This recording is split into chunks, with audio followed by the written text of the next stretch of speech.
Bila sebut tentang akhir zaman ni, siapa umat akhir zaman? Yang pertama kena faham dulu siapa umat akhir zaman.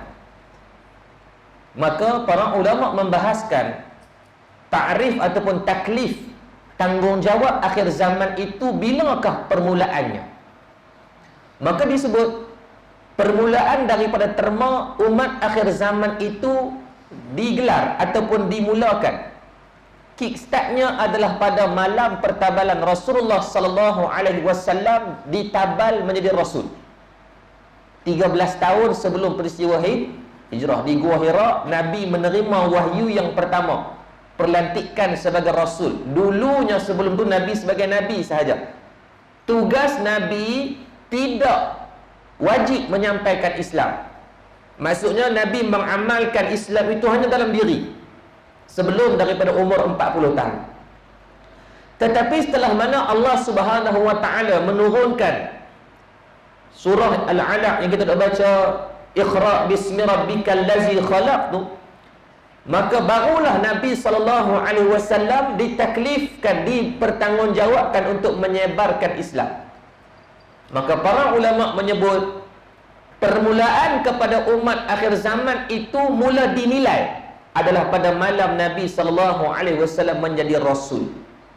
Baik, ini dah disebut dalam kitab-kitab Taurat, disebut dalam kitab Injil dan kitab Zabur berkaitan ni. Maka umat akhir zaman itu akan diutuskan seorang rasul, maka diceritakan maka pelantikan rasul itulah permulaan kepada umat akhir zaman. Itu dulu kena faham. Maka kalaulah 13 tahun sebelum hijrah itu disebut dengan umat akhir zaman, sekarang dah 1441 hijrah, campur dengan 13 tahun sebelum Nabi jadi rasul itu, maka sekarang dah 1454 tahun gelaran umat akhir zaman dah tertimpa kepada kita semua. Maka sesuai umat akhir zaman itu kalau 1000 tahun lepas. Tetapi kita tidak lagi disebut dengan umat akhir zaman. Kita disebut dengan umat akhir zaman. Umat akhir zaman. The last and the end. Kalau kita pergi pasar raya, dia barang-barang dia panggil clearance stock, tuan-tuan. Beda nak habis lah. Penutup. Sebab tu yang disebut dalam hadis, ada hadis Nabi kata apa? Sayusibu ummati da'ul umami. Nabi kata kepada sahabat, nantinya umat aku akan terhimpun dengan penyakit-penyakit, perangai-perangai huduh umat-umat yang terdahulu. Siapa da'ul umami? Ya Allah ceritakan dalam Al-Quran 25 para rasul daripada keseluruhan penyakit-penyakit. Penyakit ni bukan kencing manis, darah tinggi ini.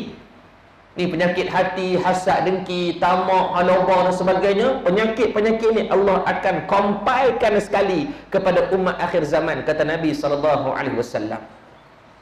Maka sebab tu kalau kita tengok, tuan-tuan boleh baca di antaranya surah yang baik untuk bacaan, untuk kita tadabbur sama-sama adalah surah Al-Ankabut. Di antara surah yang cukup banyak Allah Subhanahu wa taala menceritakan tentang peristiwa umat-umat yang terdahulu. Kata guru kita yang mulia Syekh Nuruddin Marbu Al-Banjari, dia menceritakan maka bersesuaianlah nama surah itu disebut dengan Al-Ankabut. Menceritakan tentang labah-labah. Sebab perangai labah-labah ni dia akan buat benda yang sama je, rutin harian dia buat sarang. Yang dia tahu sarang yang dia buat itu sangat mudah, fragile ataupun mudah untuk dirosakkan.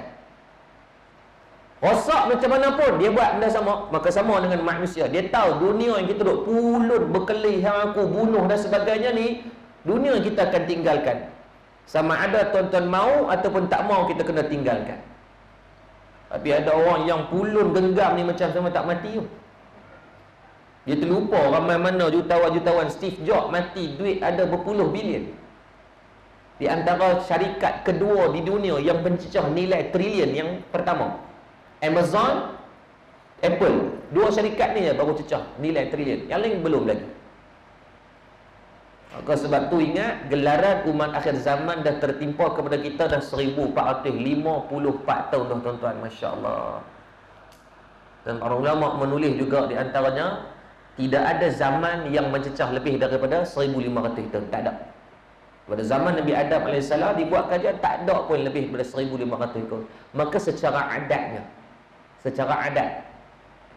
Yang pertama tentang tanda-tanda akhir zaman pakat berlaku dah secara adatnya, maka kita ni terus teranglah kata tak jauh dah dengan kiamat. Kalau nak ikut 1500 tahun cuma berbaki lagi 46 tahun sahaja lagi. Kalau ikut daripada itulah. Kiamat hanya Allah sahaja yang mengetahui. Wallahu khabirum bima ta'malu. Sungguh Allah yang lebih mengetahui daripada setiap perbuatan kita dan apa yang Allah nak lakukan. Cuma dari segi tanda-tanda ini menceritakan tentang kasihnya Allah kepada hambanya, macam mana kita buat kepada anak-anak.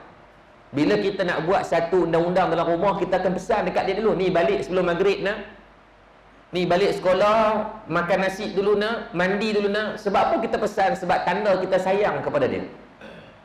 Maka sayangnya Allah kepada kita semua ni, sebelum Allah mendatangkan kebinasaan, sebelum Allah Subhanahu wa ta'ala mendatangkan kehancuran, Allah Subhanahu wa ta'ala terlebih dahulu memberikan pesanan-pesanan yang menunjukkan nilai kasihnya Allah kepada hamba. Boleh tak Allah terus binasakan kita semua? Di atas kudrat Allah tak ada masalah. Di atas kehendak Allah boleh bila-bila masa. Tetapi Allah faham bahawasanya kita ni makhluk yang sentiasa melakukan dosa. Allah memberikan peluang demi peluang.